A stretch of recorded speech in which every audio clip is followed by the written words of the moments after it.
I was 10. I was down there in the lodge in our garden, all alone, and in front of a great grand mirror that's not been there for a long time now. I was leafing through my school books. I had homework to do. The stifling room, the drawn curtains, gave me the feeling of a pauper's home. It was furnished with garden chairs all eaten away with dampness, and a table covered with a dirty, worn-out rug. The ceiling leaked. I could hear the rain rattling on the half-torn-down zinc roof. Only the grand mirror hinted at luxury. Oh, so big, tall, like a person. Mechanically, I looked at myself. Under the limpidity of the glass, there were dismal marks, like lilies growing on still water.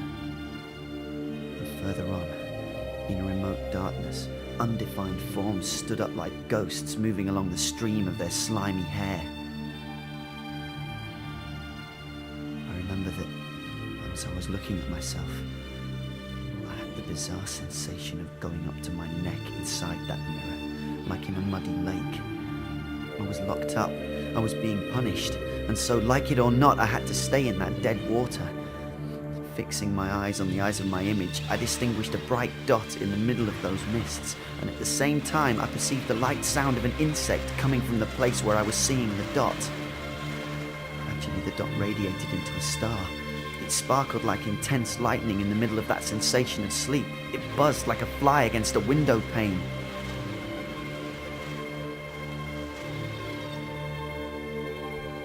Mother,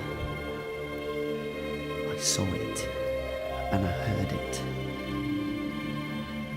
I was not dreaming.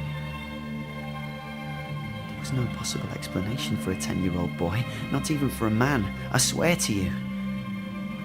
I knew that the lodge adjoined a shed where the gardening tools were kept, but no one lived there.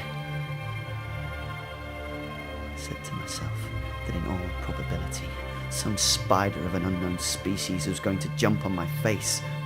I couldn't move. The white spider kept moving forward. It turned into a small crab in a silver shell, its head starred with dazzling ridges, its legs along my reflected head. It invaded my forehead, cracked my temples, devoured my pupils, and slowly effaced my image, decapitated me.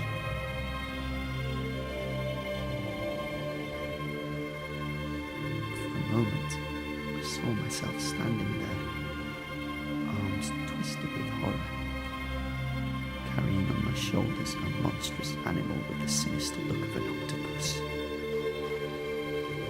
I wanted to cry out, but as in all nightmares, I could not. After that, I felt myself at the mercy of the crystal spider who sucked out my brain. And it kept on buzzing, like an animal determined to finish off its enemy once and for all. All of a sudden, the grand mirror shattered under the tremendous pressure of the monster's tentacles, and this entire vision collapsed into sparkling fragments. One of them slightly cut my hand. I let out a cry and fainted.